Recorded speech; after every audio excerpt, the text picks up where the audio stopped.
Assalamualaikum warahmatullahi wabarakatuh. Para pendengar dan peminat kaset yang tengah diputar ini, saya menyatakan rasa bahagia, rasa syukur kepada Allah dapat menyampaikan dakwah saya ini sekarang dengan kaset. Moga-moga dapat tuan-tuan putarkan, tuan-tuan dengarkan ketika tenang-tenang dengan anak-anak di rumah, atau ketika naik mobil, di mobil-mobil yang dapat memasang kaset dalam perjalanan yang jauh, sehingga kecapean dan kepenatan dalam perjalanan pun hilang karena mendengarkan suara ini. Yang akan jadi cerita saya pada hari ini adalah apa yang pernah kejadian di zaman Nabi kita Muhammad sallallahu alaihi wasallam. Di dalam riwayat ada diceritakan bahwa pada suatu hari, kira-kira pukul 9 pagi sepenggalah matahari naik, Rasulullah sallallahu alaihi wasallam berjalan dari rumahnya, dari biliknya, menuju ke dalam masjid beliau yang mulia di Madinah. Ketika itu biasanya ada juga orang yang sembahyang di masjid, sembahyang sunat duha.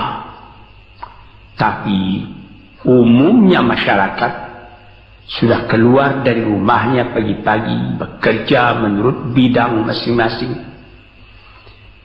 Yang pergi bertani, yang pergi berniaga, yang pergi mengembalakan unta atau kambingnya. Tinggallah beberapa orang saja. Beliau lihat di sudut masjid ada satu orang pemuda sedang duduk tafakur termenung. Mukanya kelihatan muram saja, menunjukkan kesedihan yang terpendam di dalam hatinya. Rasulullah mendekat kepada pemuda yang tafakur itu. Setelah dilihatnya Rasulullah datang, dia pun menengadahkan muka. Rasulullah pun bertanya, "Mengapa di saat begini engkau duduk tafakur dalam masjid? Dan wajahmu kelihatan ada menampakkan kesedihan atau muram durja. Apakah yang engkau derita sekarang ini?" Jadi pemuda tadi menjawab, "Hazanun lazimatni ya Rasulullah wa duyunun." Artinya, aku ditimpa duka cita ya Rasulullah karena utang. Rupanya orang ini berutang. Utang telah lama, janji sudah dekat, persediaan buat membayar belum ada. Itu yang saya menungkan di sini ya Rasulullah. Dengan senyum Rasulullah menjawab, "Sudikah engkau kalau aku ajarkan kepadamu suatu bacaan? Apabila bacaan ini, yaitu berupa doa, engkau baca pagi-pagi, dan nanti petang-petang pun engkau baca pula dengan hati khusyuk, insyaallah hutangmu itu akan terbayar." Tentu pemuda tadi dengan besar hati menjawab, "Tentu ya Rasulullah. Aku senang sekali kalau dapat engkau ajarkan kepadaku apakah doa itu." Lalu Rasulullah membacakan, mengajarkan kepada pemuda itu doa ini. Inilah yang akan saya bacakan pula, mudah-mudahan kita semuanya dapat pula mengambil bacaan ini menjadi bacaan kita. Kita baca pagi, kita baca petang. Apa bunyinya? Allahumma inni a'udzubika minal hammi wal hazani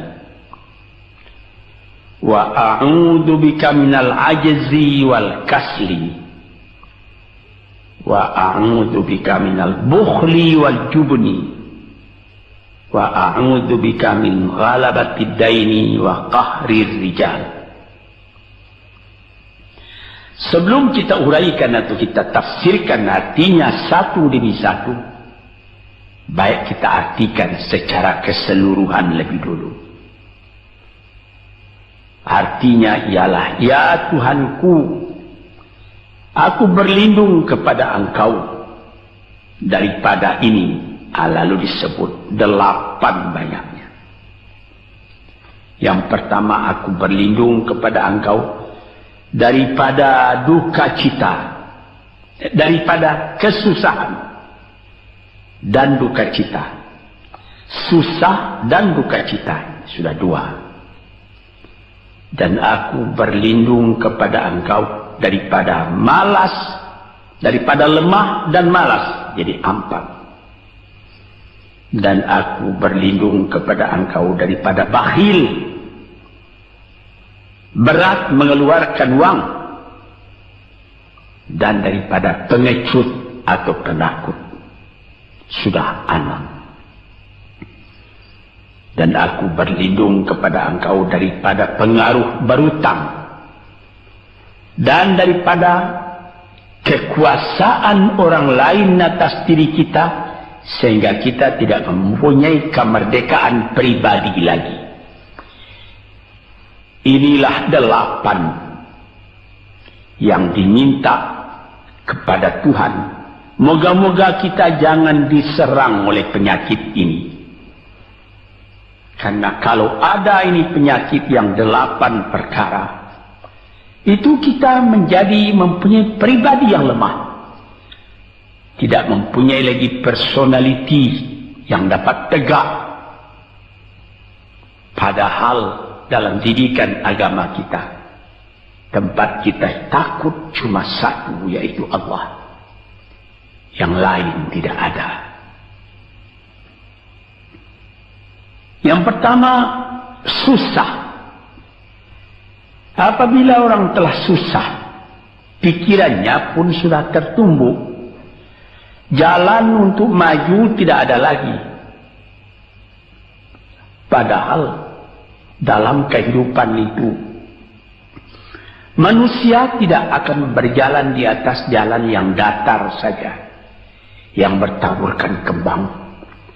Kehidupan itu mendaki, menurun, melereng, berenang, melalui ombak dan gelombang.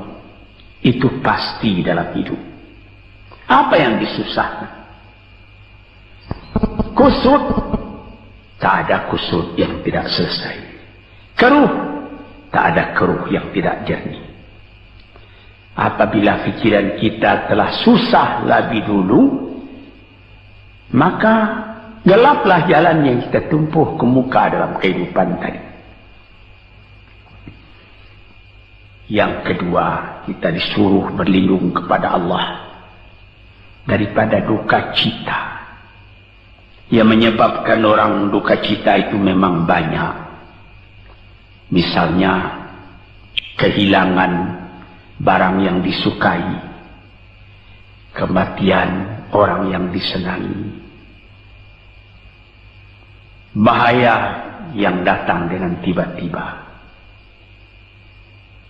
orang yang ditunggu sudah lama tidak datang, barang yang dicari tak bertemu, dan lain-lain sebagainya. Lalu tumbuh hazan, duka cita.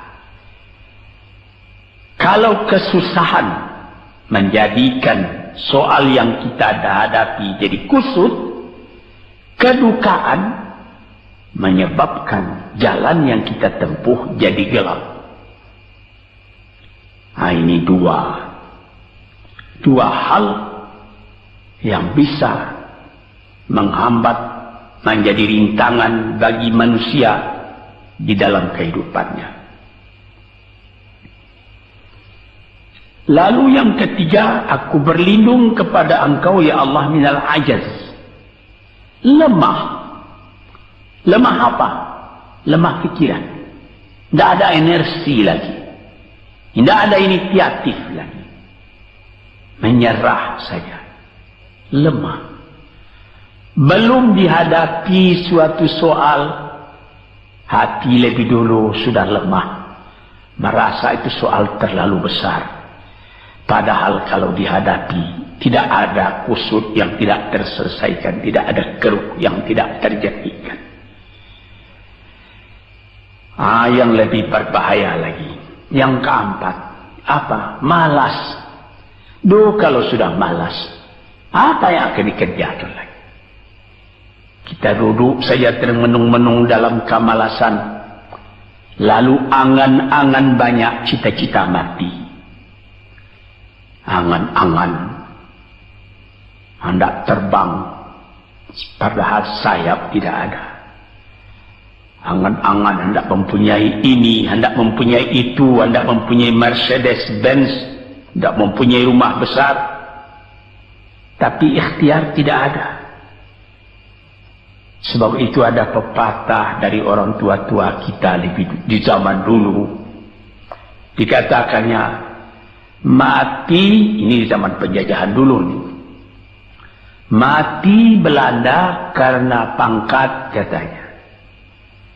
Mati Cina karena kaya katanya.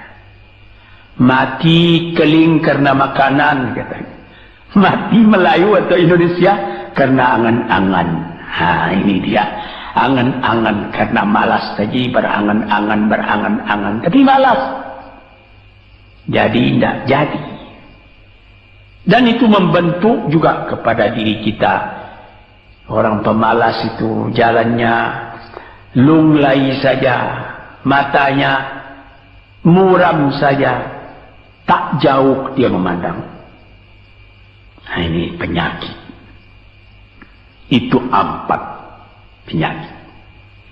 Lantas dikatakannya lagi yang nomor 5 dan nomor 6. Wa a'udzubika minal bukhli wal jubni, dan aku berlindung kepada Engkau daripada bakhil dan pengecut. Ini lebih berbahaya lagi. Dikumpul-kumpulnya harta banyak-banyak, maksudnya tadi hendak menguasai harta itu. Lama-lama dengan tidak disadarinya, harta itulah yang menguasai dia. Dia menjadi bakhil. Siang malam tidak ada kesenangan, cuma sibuk cari uang.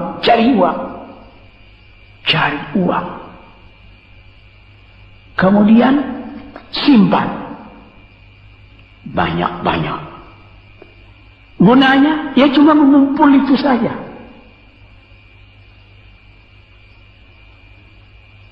Akhirnya, berapa banyaknya orang yang mengumpul harta banyak-banyak, faidahnya tidak didapatnya.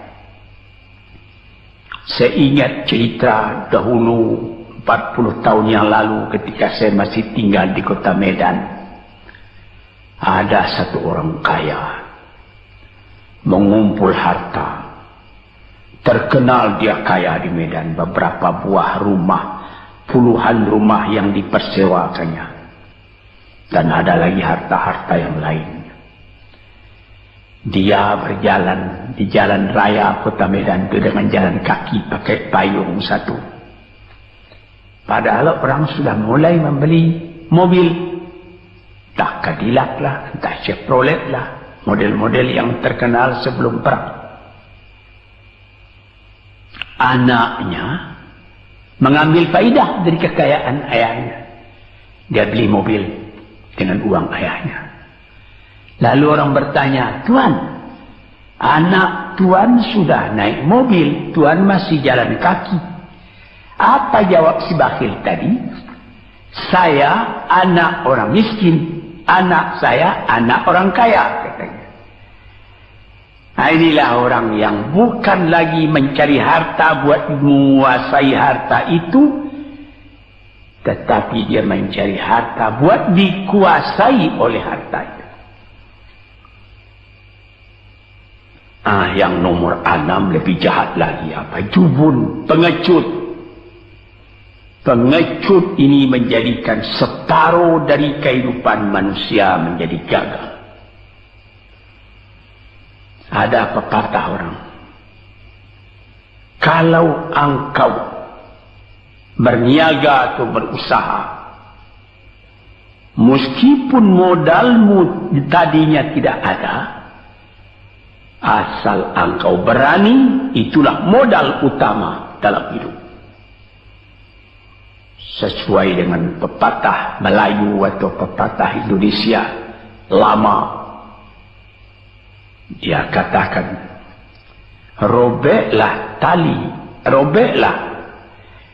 putuslah tali layang-layang, robek kertas tentang bingkai. Hidup jangan mengepalang, tidak kaya berani pakai. Hidup jangan mengepalang, tanggung-tanggung jangan. Tidak kaya berani pakai. Keberanian itu adalah modal. Sebab itu kalau orang rugi berniaga, itu belum rugi. Yang penting berani. Karena adat perniagaan itu tidak saja beruntung, rugi juga kadang-kadang. Tapi kalau keberanian yang hilang, separuh daripada kekayaan tadi sudah habis. Walaupun masih banyak ada, tapi keberanian tidak ada, separuh sudah habis. Akhirnya, walaupun kekayaan besar, tapi kepercayaan hilang, itu namanya habis, tidak ada lagi. Walaupun berjuta yang tinggal dalam tangan, tapi orang tidak percaya. Apa lagi artinya? Sebab itu yang pertama sekali modal itu keberanian menghadapi hidup. Ini 6. Yang ke-7 dan 8, wa a'udzu bika min ghalabatid daini wa qahri rijal, dan aku berlindung kepada Engkau ya Ilahi daripada pengaruh utang. Hutang itu, itulah anak muda yang duduk di sudut masjid tadi, dipengaruhi oleh utang. Sampai Rasulullah sendiri pun mengatakan, iyyakum wad-daina. Jagalah supaya kalau sedapat-dapatnya jangan sampai berutang.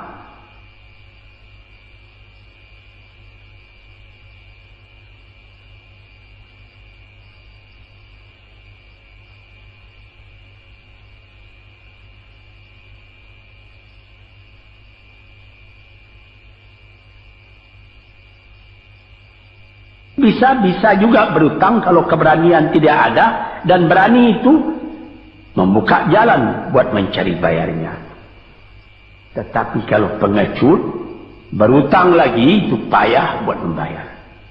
Sebab itu Nabi mengatakan, iyyakum wad-daina, saya akan sedapat-dapatnya elakkanlah supaya jangan berutang. Fa innahu hammun bil laili wa mazallatun fin nahari. Hutang itu susah pada malam hari, mata tidak mau tidur. Dengan apa imbangan hutang tadi, berapa utang, berapa yang akan diterima, sehingga mata tidak mau tidur malam itu memikirkan hutang. Akhirnya mazallatun fin nahari, kalau siang hari badan berasa hina, tak berani keluar dari rumah. Kota Jakarta yang begitu besar, bersilang siur, jalan-jalan raya, jalan Tamrin, Diponegoro, Imam Bonjol, Cut Mutia, dan lain-lain nama jalan. Ada orang yang jalan itu bertambah lama, bertambah kecil jumlahnya. Kalau orang lain mempunyai 100 macam jalan, dia paling tinggi cuma 2 saja jalan yang dapat jalani. Jalan dari rumahnya ke tempat yang tertentu, ke lain dia tidak berani. Kenapa? Karena ada tempat dia berhutang. Jadi dikatakan dalam hadis itu, orang berhutang malam tak mau tidur, siang malu sama orang, takut akan ditanyai, takut akan dicari. Ataupun dia berbenam di rumah, datang orang menunggu piutang, dia bilangkan kepada pembantunya atau kepada anaknya, katakan bapak tidak di rumah. Anak yang tolol atau pembantu yang tolol menjawab, mana bapak? Dia suruh bilangkan bahwa bapak tidak ada di rumah. Kata anak tadi, betapa susah. Lantas yang nomor 8, wa qahrir rijal. Kita tidak mempunyai lagi kemerdekaan diri buat menyatakan perasaan kita, karena kita segan kepada orang, kita terlalu banyak berutang budi kepadanya, kita terlalu banyak mendapat hadiah daripadanya, kita terlalu banyak dan lain-lain, sehingga mulut kita jadi tertutup, tak dapat bercakap lagi, ditekan oleh hutang budi kepada orang tadi. Kemerdekaan diri tidak ada lagi. Inilah 8 perkara yang ditunjukkan oleh Nabi sallallahu alaihi wasallam kepada pemuda yang duduk tadi.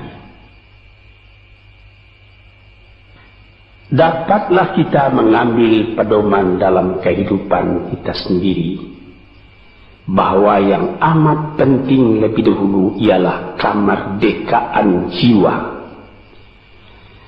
Kalau sekiranya di dalam negara yang telah merdeka kita sama sekali menyorakkan, meliuk lambaikan kemerdekaan di mana saja kita pergi, tapi banyak orang yang lupa negaranya telah merdeka, dirinya sendiri telah menjadi terjajah. Bukan Belanda, karena Belanda sudah lebih 30 tahun pergi meninggalkan negeri ini. Dan bukan bangsa yang lain, tapi penjajahan yang datang daripada sifat-sifat yang lemah yang kita katakan tadi. Kesusahan. Kalau kesusahan kita perturutkan, jalan yang kita tempuh menjadi buntu, kita tak tahu lagi kemana akan pergi. Susah, pagi susah, malam susah, sehingga kusut benang itu tak tahu lagi jalan keluar. Padahal pangkal dari kesusahan itu bukan dari luar, tapi dalam jiwa kita sendiri, dalam dada kita sendiri. Yang kedua, dikatakan duka cita. Saya teringat kepada satu pantun Melayu atau pantun Indonesia. Dikatakannya, kalau berpiduk jangan bermenung, kalau bermenung riak pun tiba. Kalau duduk jangan termenung, kalau termenung hati pun iba. Kalau hati sudah iba, jalan tertumbuk.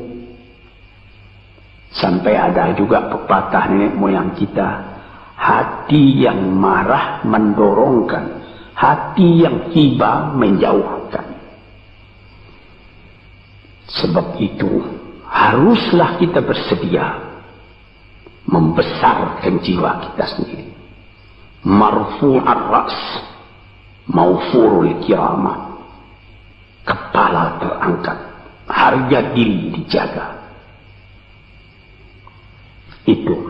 Kemudian dikatakan yang kedua, al-ajaz, lemah, al-kasal, malas. Kelemahan ini juga ada yang karena penyakit. Kenapa lemah saja? Kenapa tiap-tiap pekerjaan yang dihadapi pesimis yang timbul sehingga timbul malas? kalau perlu kita pergi kepada dokter, terutama psikiater. Kita tanyai di mana segi kelemahan ini. Karena kelemahan jiwa, kemalasan, malas dan lemah itu dari jiwa pangkalnya. Ahli-ahli ilmu kesehatan yang telah mendalam mengetahui hubungan antara rohani dengan jasmani kita, sehingga timbul ilmu yang dinamai psikosomatik atau psikoterapi, menganalisa jiwa dari mana seginya, maka timbul lemah, maka timbul malas. Di sini kita memerlukan kuatnya energi. Sebab apabila manusia mempunyai jiwa yang besar, pekerjaan yang besar pun dipandangnya kecil. Tetapi apabila manusia mempunyai jiwa yang kecil, pekerjaan yang kecil pun dipandangnya besar.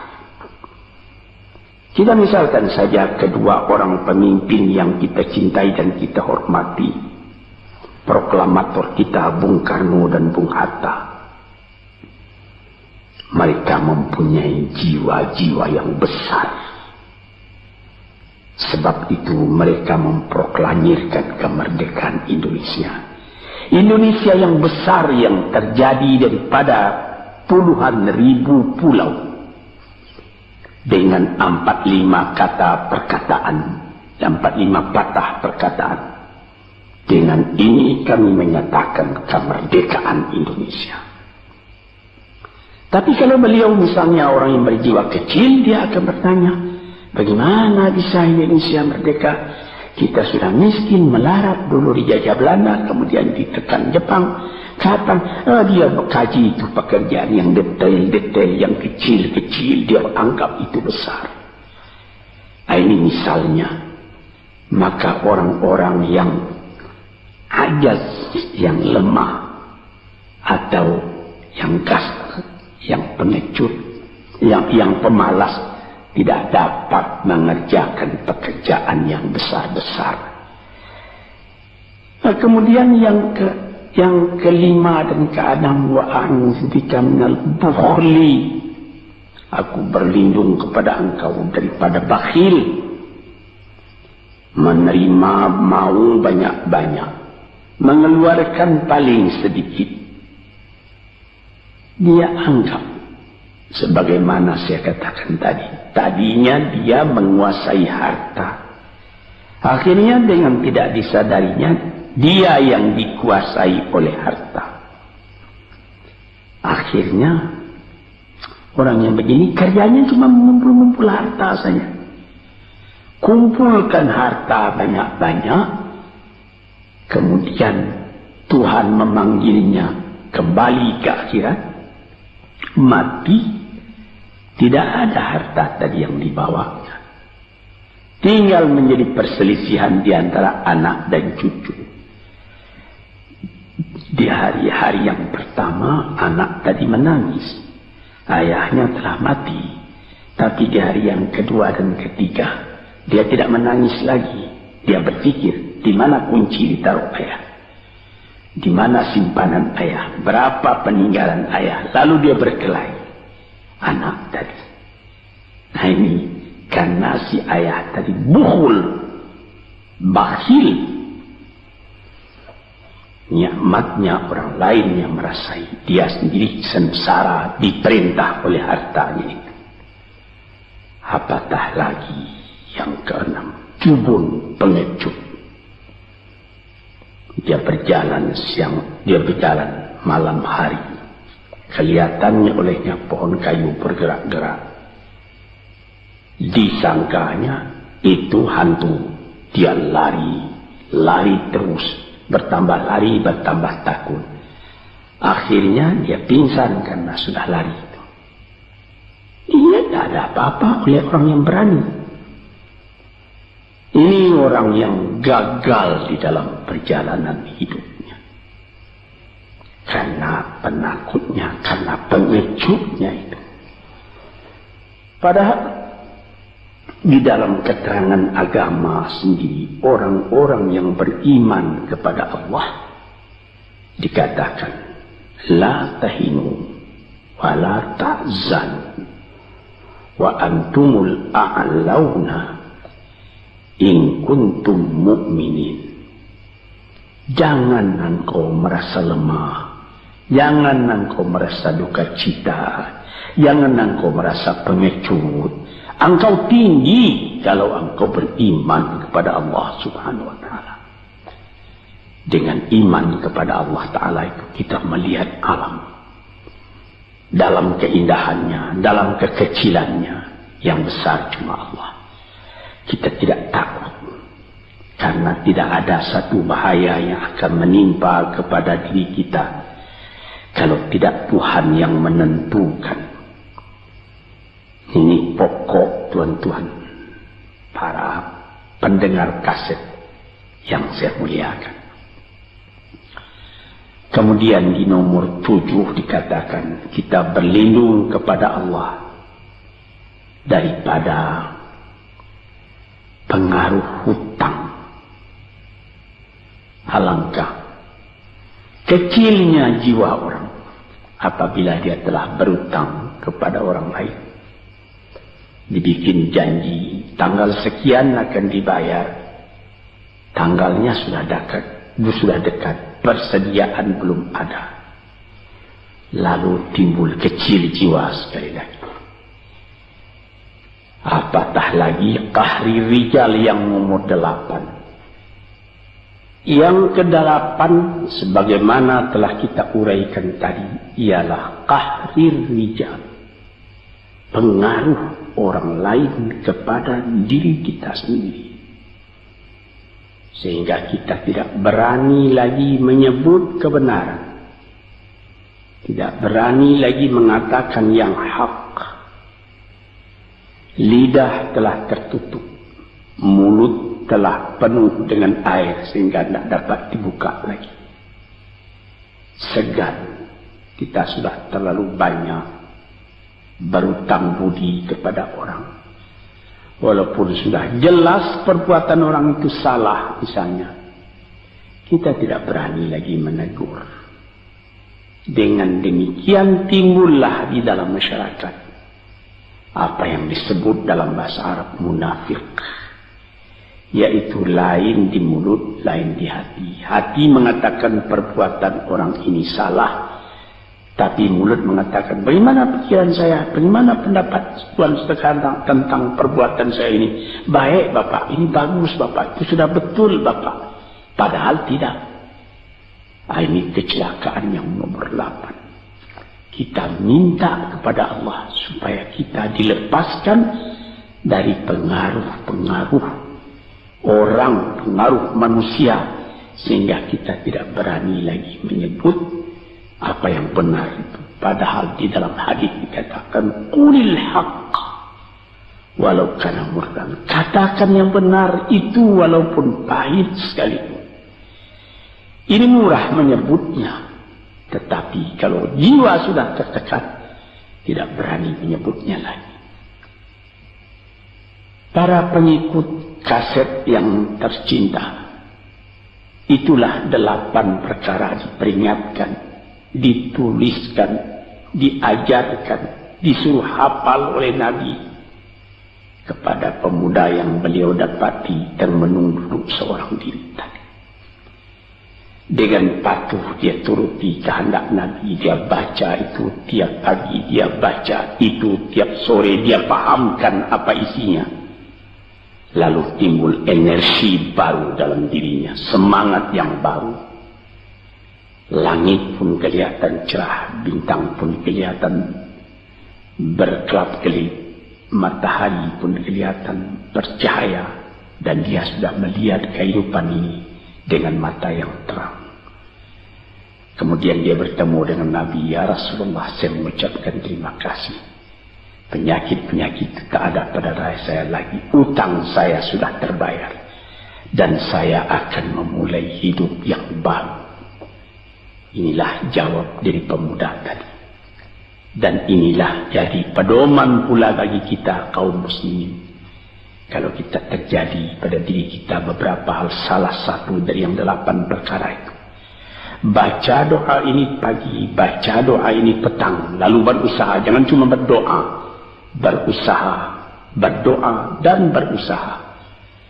Allah akan membukakan kepada kita pintu rahmatnya, memberikan nikmatnya yang berlipat ganda, sehingga segala sesuatu yang di kiri kanan kita menjadi kekayaan, menjadi inspirasi buat maju ke depan di dalam kehidupan ini. Bapak-bapak, saudara-saudara pendengar kaset yang saya muliakan, moga-moga pengaruh dari hadis ini, daripada doa ini masuk ke dalam diri saudara, dan saudara menjadi orang muslim dan merdeka yang sejati. Sekianlah pandangan saya, moga-moga ada manfaatnya bagi para pendengar dan peminat kaset yang tercinta.